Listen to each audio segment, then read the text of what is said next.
This conference will now be recorded. I got 6 o'clock, call the meeting to order. We'll start with the Pledge of Allegiance. Pledge allegiance to the flag of the United States of America and to the republic for which it stands, one nation, under God, indivisible, with liberty and justice for all. I believe we don't have any amendments, so I just need the approval adoption of the agenda. So moved. Second. Any further discussions? All in favor? Aye. Opposed? Passes 5-0-0. Review the meeting minutes from December 21st.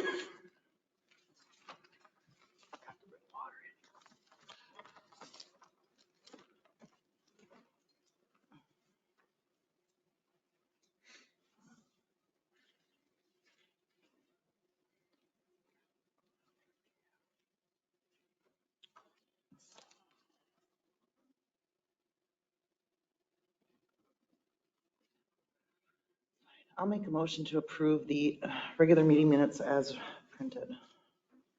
Second. Any further discussions? All in favor? Aye. Opposed? Passes 5-0-0. Accounts payable, Mr. Prigi.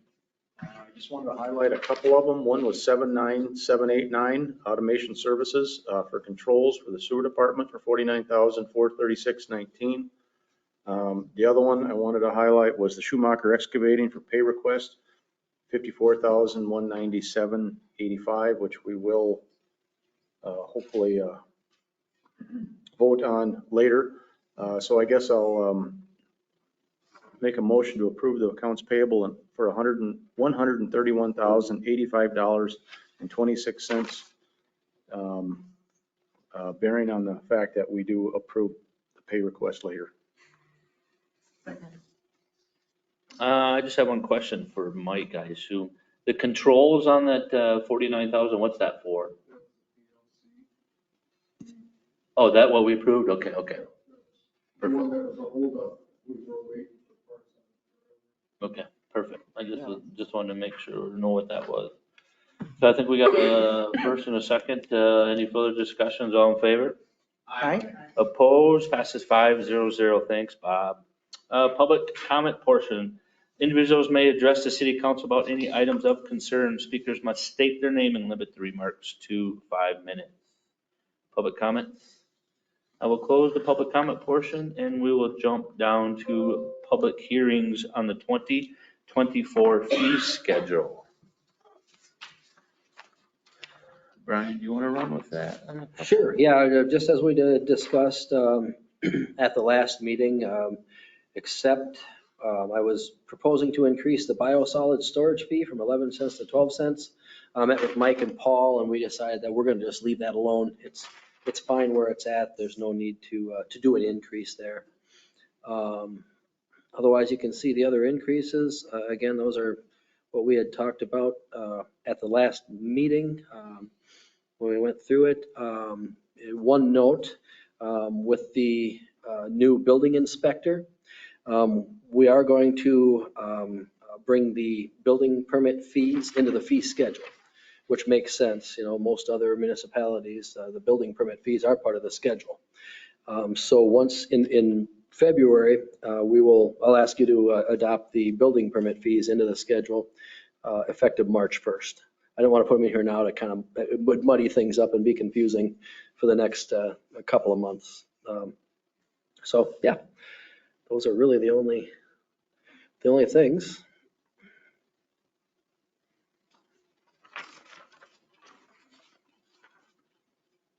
Water and sewer basically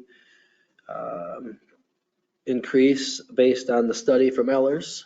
Just have to keep up with those accounts. Let's see, what else? So we talked about the return check fee, mandated at $30 and we were at 35. So we figured we better make it $30 where it should be.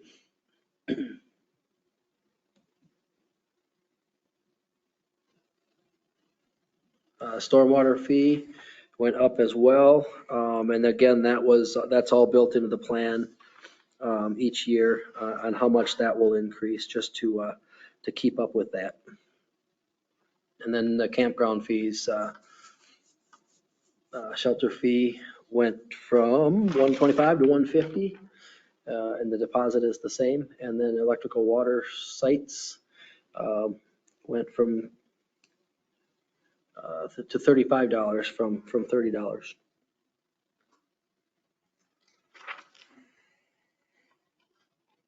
We can close the public portion. Did you open it? Yeah. Okay. Yep. No, I hear no comments. So we'll close the public comment portion of the fee schedule. We'll jump down to 8A, Resolution 2024-01, depositories. Yep, same one every year. Well, a little different this year. We added SBB Wanamingo, who we put on there middle of the year last year because we had that CD with them. So just looking to approve Franzen Bank and Trust and SBB Wanamingo as our official depositories for 2024. I'll make that motion. Second. Any further discussions? All in favor? Aye. Opposed? Passes 500. 8B, Resolution 2024-02, publication. Yep, another one of these yearly resolutions designating the News Record as our official publication for the city of Zumbrota. I'll make that motion, 2024-02 publication. Second. Any further discussions? All in favor?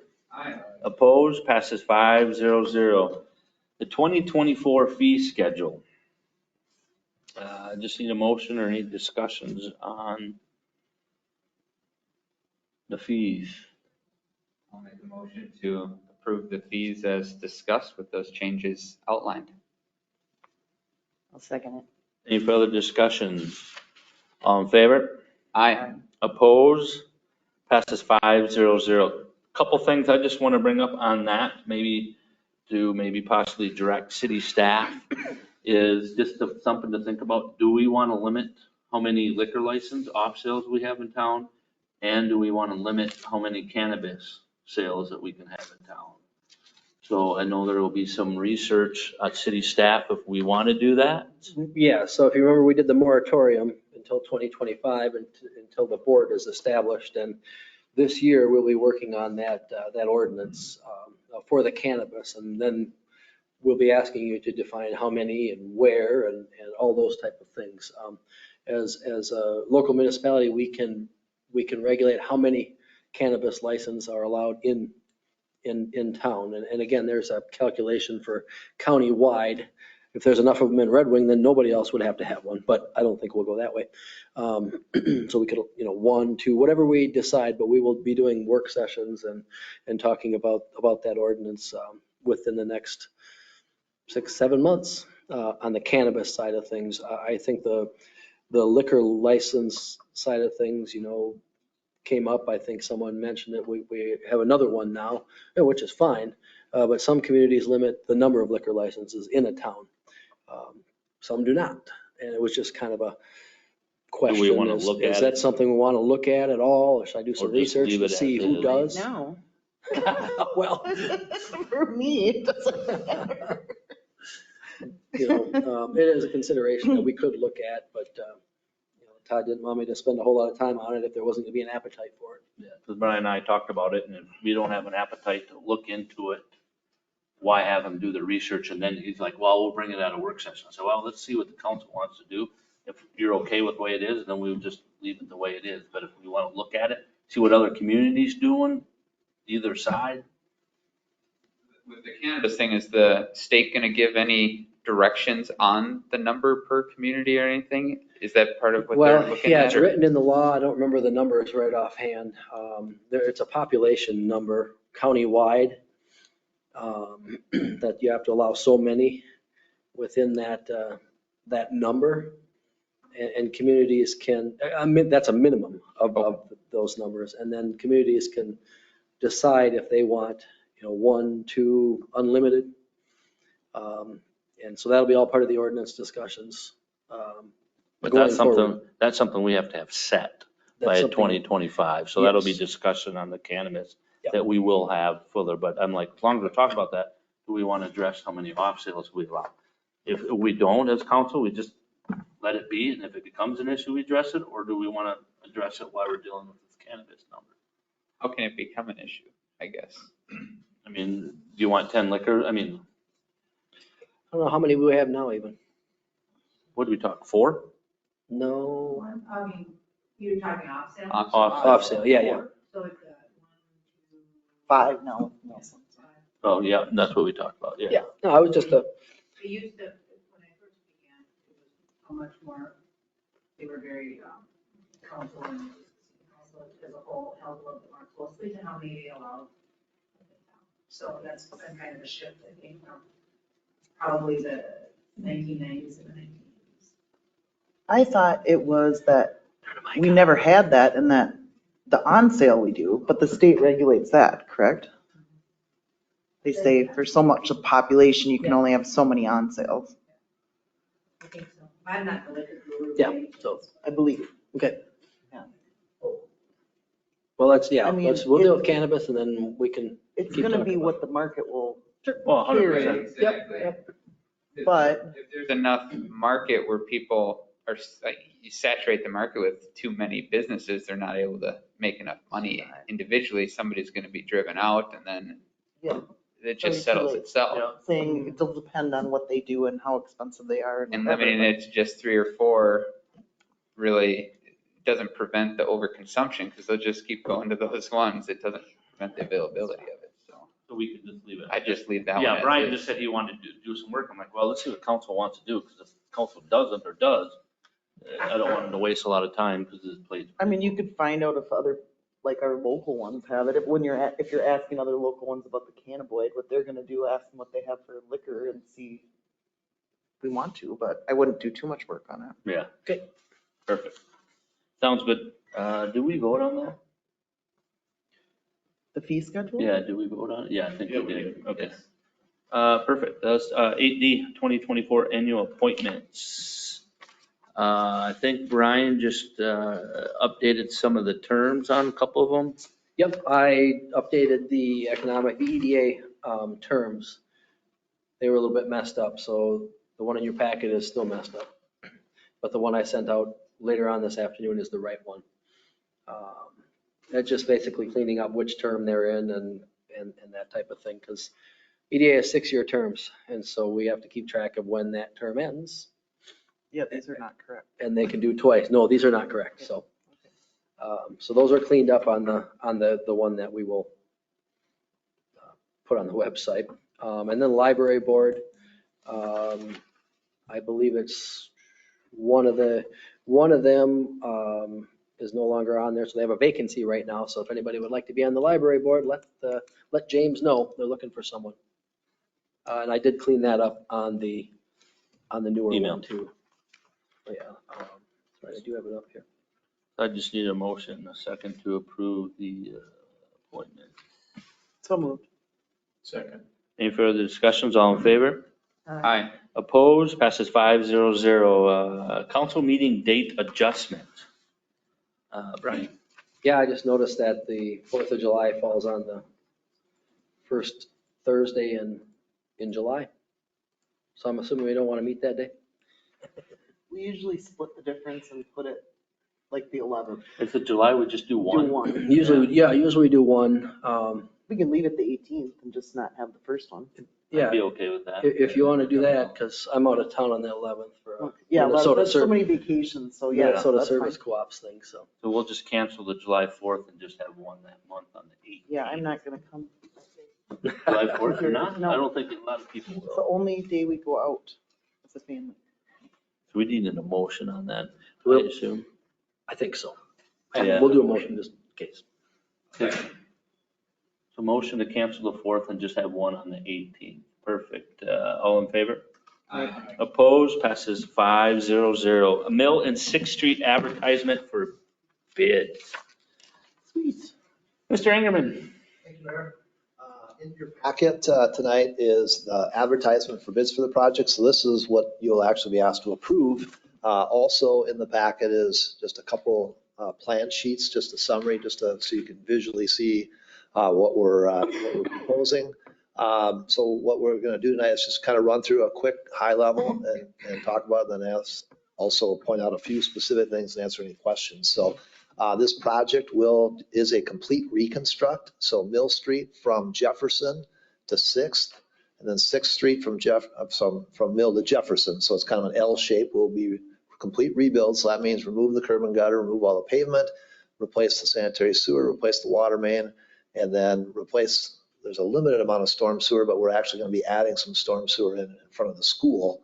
For those of you that have been on that road, it's in poor shape. And part of that's because there's no storm sewer, so it does not drain real well. So we'll be adding some storm sewer. That's something we previously had talked about when we first looked at this project back in 2021. So we actually had considered doing it then, but then we delayed the project because really Jefferson and the school project needed to be completed first. So we've been asked, over the years, why this project, why the timing. So, well, now that it's here, we're probably not going to get asked anymore, but we have been asked, every year for the past couple. So in case you are, just a reminder, we did stage this on purpose to get the school done first and Jefferson. So couple of things of note. So probably the most significant, a couple most significant items is the entrance to Cougar Care. If you guys are familiar with that, so that does not work very well for Cougar Care or the school. So we've met with the school. This is something that we were, made aware of 2-3 years ago when the school was doing their project, and it was decided really the time to redo that was when Mill Street was redone. So Brian will be working with Superintendent Barnick on a cost share for that portion that's outside the right of way.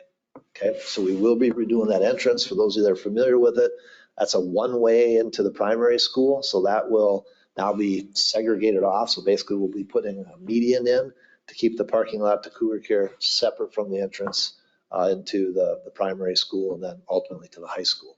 Okay, so that's one thing to note. Secondly is, pedestrian safety is always a concern. So we have met with the school and we've discussed, bump outs. Where should we have crossings? Where do they have crossing guards now? So at Central and at 6th Street, we will be putting a pedestrian bump out in. So basically what that does is it shortens that distance kids are going to walk, is a clear demarcation. We did have discussions, there are pros and cons to bump outs. The pros is that it's safer for pedestrians. It also slows down traffic calming, but it is it's a snowplow problem. It's in the way of snowplowing. It's a challenge.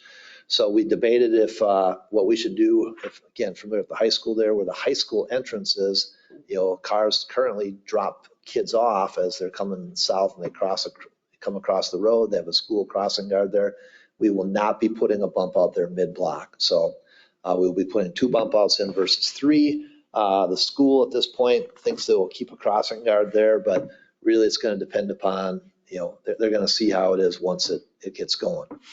Another item we talked about, quite a bit was the width of the road. So the width of the road in front of the school is non-standard. We had some of this discussion with Jefferson, how wide should it be, how wide accommodates parking. The street right in front of the school is about 47 feet wide. So your standard road is 37, and then on Jefferson, it's actually 34 feet. So we are going to narrow the road up to match the rest of Mill. So Mill is 40 feet wide and transitions to 47. So we're going to narrow it down to 40 feet to be consistent through the whole length. That is still wide enough to have parking on both sides, but it does help us out with some of the, the sidewalk. It helps us with some of the bump outs, how you meet ADA code for slopes. It helps us with that. So we think that's a positive improvement. Plus narrower streets, they're cheaper. But that's not the driving factor. Plus narrow streets also help with speeds, things as well. That road has kind of really controlled its own speed just because it's been in poor condition. So once it gets improved, we want to make sure we're taking that into account. A couple other things. We note the alley between Warren and Mill, that alley area there. We did send a letter out to the residents of those 12 homes that are on there, because we are replacing the utilities in there, and that is a gravel alley. So we did send a letter asking if the residents there desired to have that paved, But then if they did have it paved, they would be assessed. And Brian, I think the feedback, well, I think there was really, we asked people to contact Brian if they wanted to. We had nobody reply. So we think that's pretty resounding that people weren't interested in being assessed there. The other thing that we also looked at quite a bit was what do we do with 6th Street? Where do we put sidewalk? So ultimately, we're recommending sidewalk will be on the north side. The road is not centered in the right of way, so there's a little more room on the north side.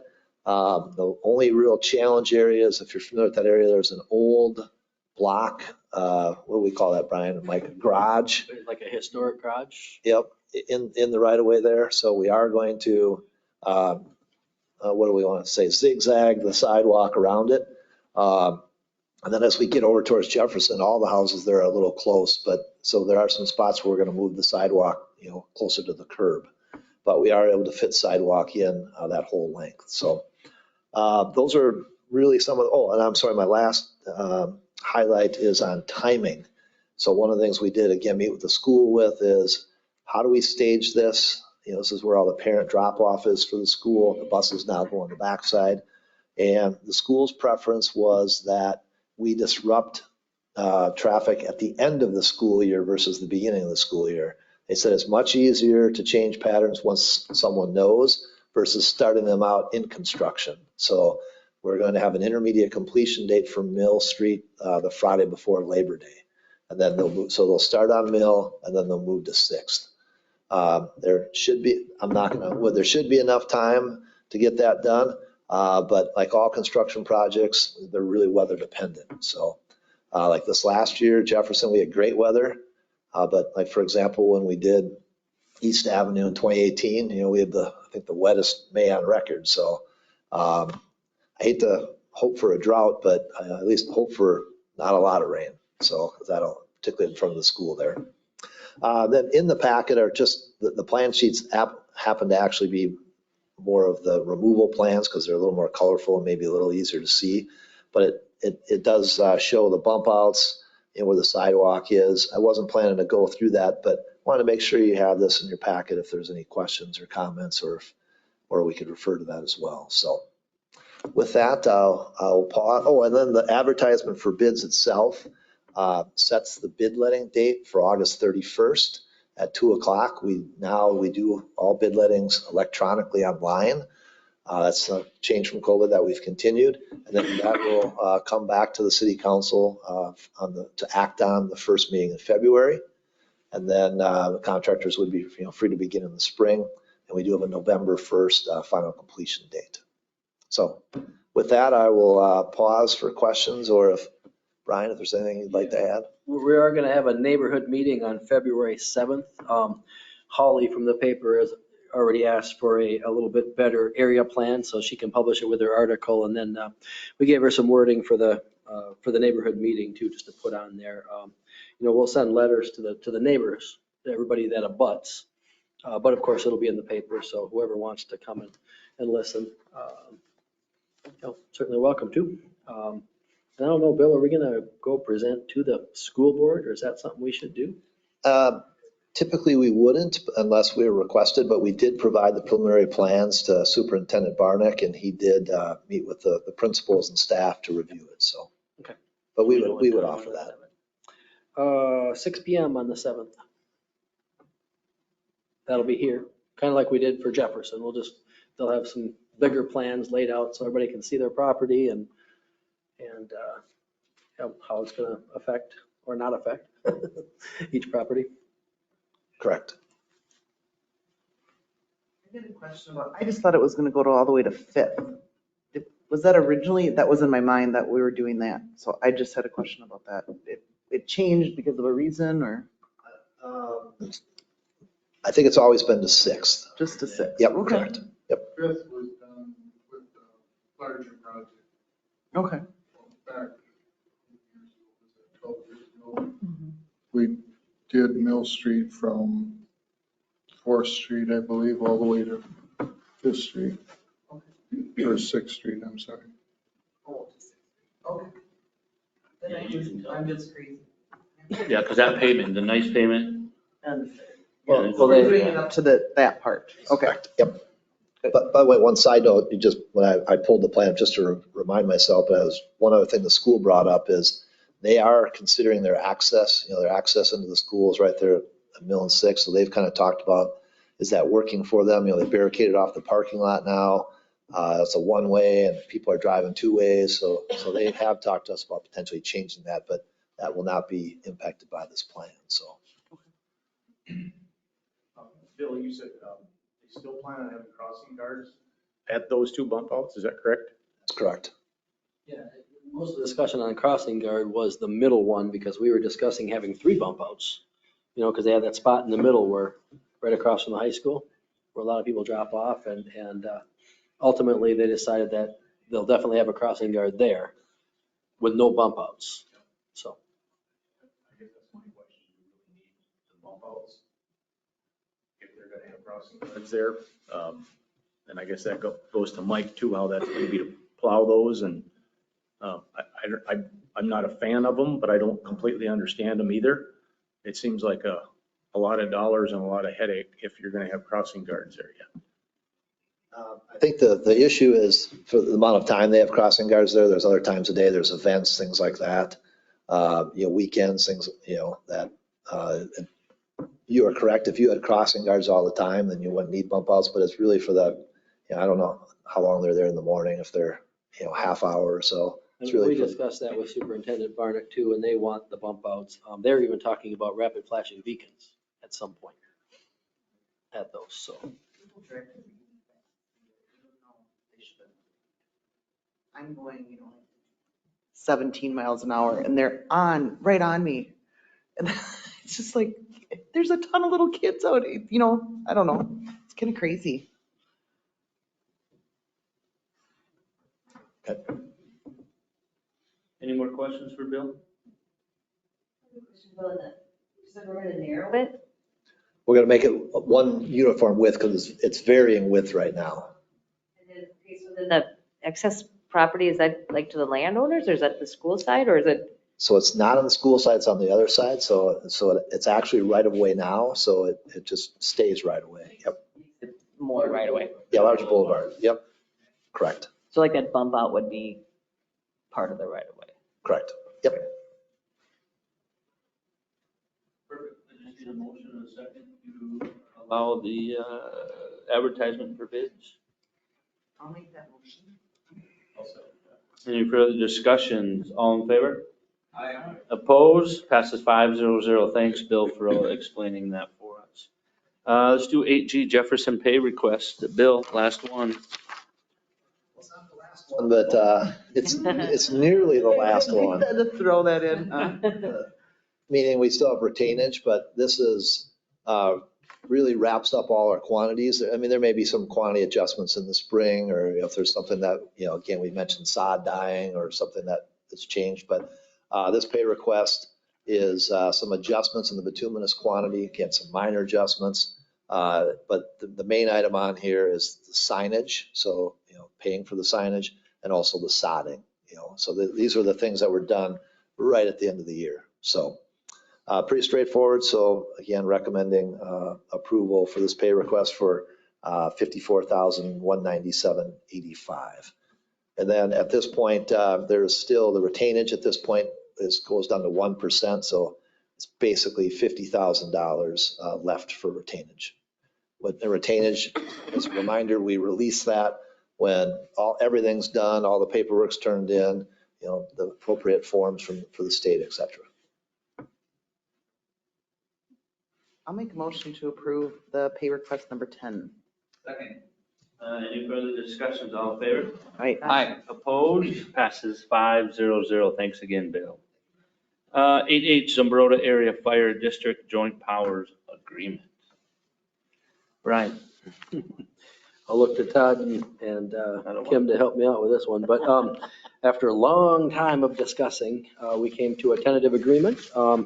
That's what you have in front of you tonight. We're presenting here, and the townships are also discussing it with their township boards.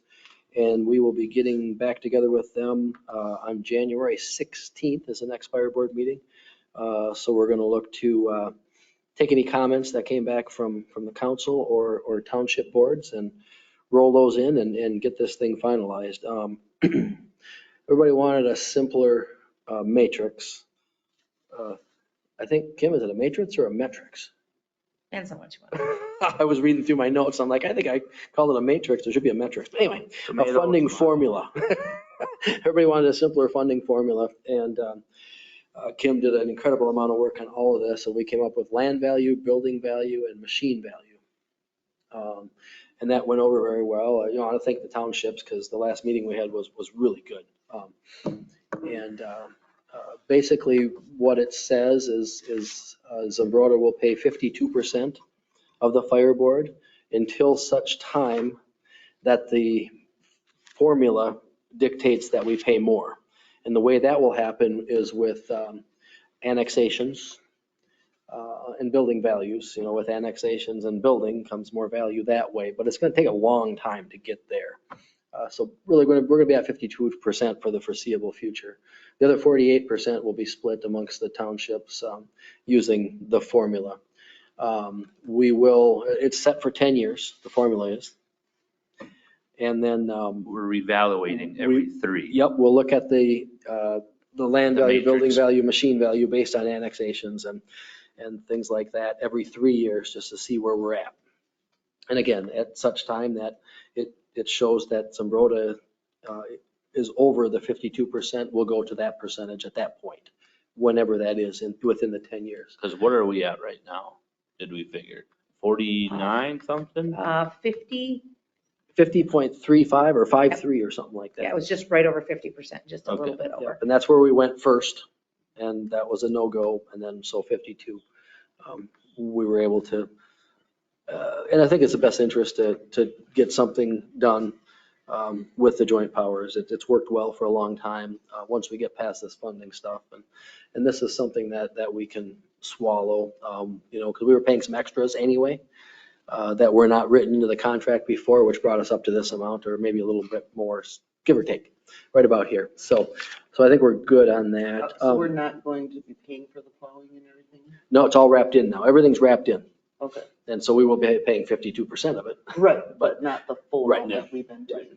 Or Yep. Kim, they're eventually going to do, yeah. And then they're Oh, going to yeah, get their Kim's own. time too, eventually. Okay. Kim's going to give them one more year, give us one more year. We're Just to, still on the old, we're still on the old formula for 2024. Yeah. Sure. So this will begin 2025. 2025, okay. the other thing in here, an annexation over, or 20 acres or more, then we'll look at we'll recalculate. Okay. But we did run into some really down and dirty numbers to see how much we would have to increase our market value, just to see how it would pop us up. And it was like 18 million, and which is a pretty significant amount when you're talking even annexation of land. But what will happen if, say, a township gets a portion of their land annexed into the city, it's going to rearrange the township portions, not the city portion, until we exceed the 52%. So we just sit at 52 until we're over 52, and then we pay our share. And all the numbers come right from the county, so They that's come from the nothing we county can- and impartial source. Yeah. That we do not have, and we didn't have to do, hey, let's take 25% of land value and massaging numbers. It was pretty straightforward, which I think is nice for everyone to understand. Yep, and that's a couple of the things that we'll modify in here is a little bit more detail on the funding formula and how it works. A little too simple in there right now. So we've got some other ways, that other things we're going to put in there just to get more detail. And then also, it came up that the townships made a motion in a second to have us pay a whole bunch. And then they argued that it didn't say in the contract that had to be unanimous. So we'll fix that and make sure that it's in this section as That's well. what my question is, because it says under voting, each member shall have an equal vote unless otherwise specified herein, which I get. But why does it even say that the board may take action on any issue by majority vote of a quorum of the voting members? Why does it even say that if we're not going to let that happen later on? Yeah, and we ran that past the attorney that put this thing together, and they said, no, everything's got to be unanimous. It's got to be unanimous, so. I see that, but this is confusing language, so Right. can't we take this out? We will make Okay. modifications on that, yeah. Okay. Would you want unanimous voting on every board matter? Because there might be some more mundane things that just require a majority vote, just like council meetings, majority of a quorum, right? Yeah. To conduct business, take action. So maybe only in certain sections would you require unanimous for, you know, the more important, bigger ticket items or whatever. That's all they vote on, And I really. think that's what it was. It's, all they vote on is financial things, and that needs to be unanimous. Otherwise, what else is there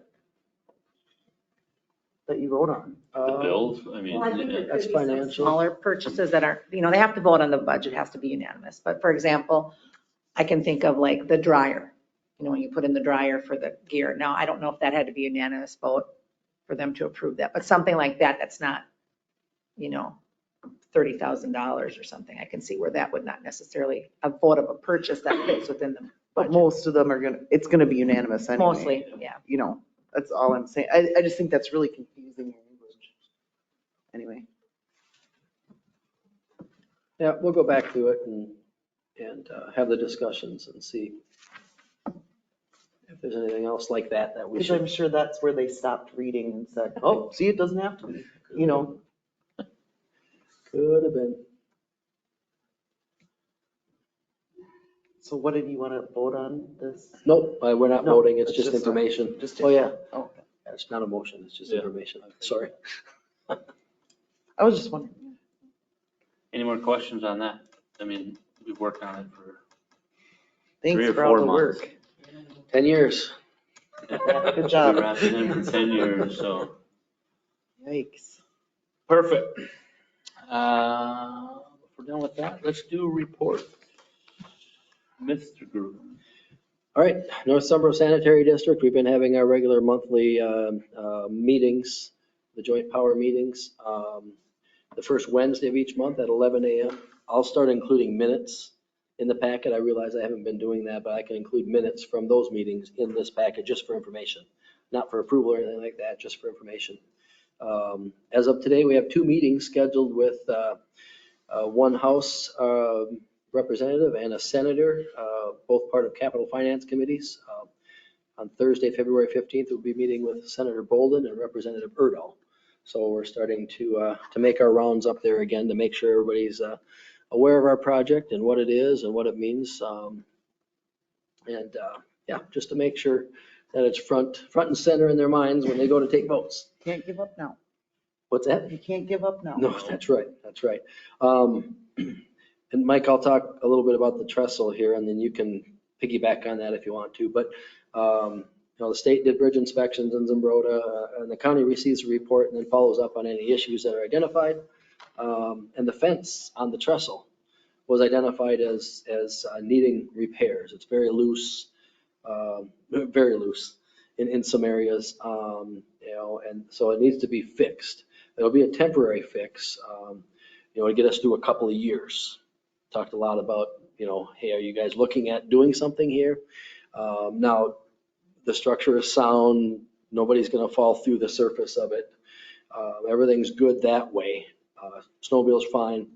It's just that fence right now. But the rest of it is deteriorating very quickly. So Larry and the guys are already out there taking a look at it, formulating a plan. I called it magic that they're going to use to get this thing shored up because there's not really anything to connect to underneath anymore. Much other than the superstructure's good. Sounds like we spent about $2,500 or so to do the repair, but we're going to keep it open and as long as we can. It's kind of like the pool now. We're gonna limp it along until we can do something.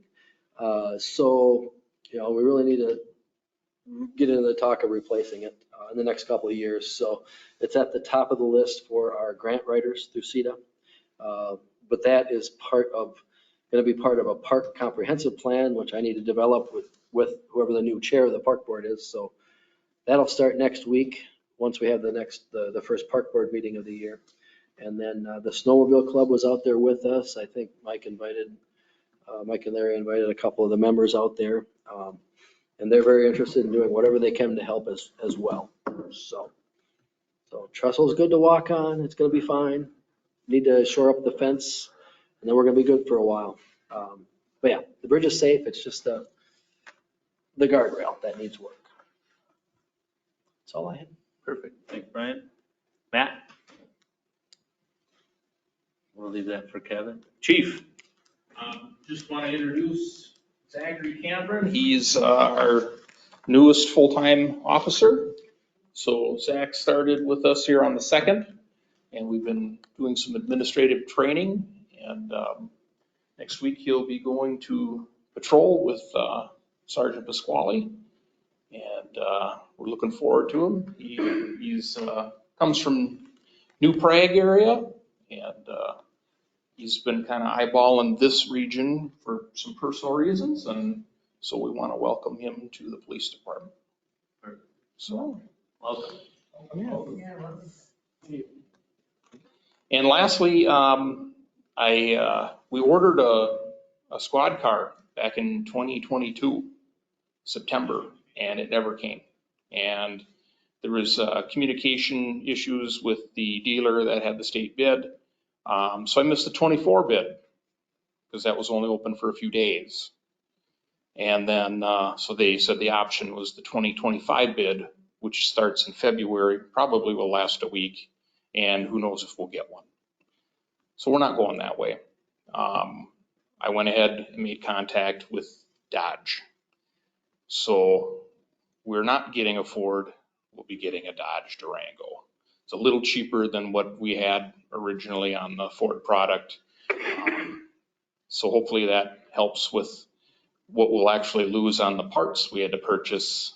There are some parts that were specific to the Explorer. And I did talk to the outfitter. They required that we paid for them because they didn't want to get stuck with them.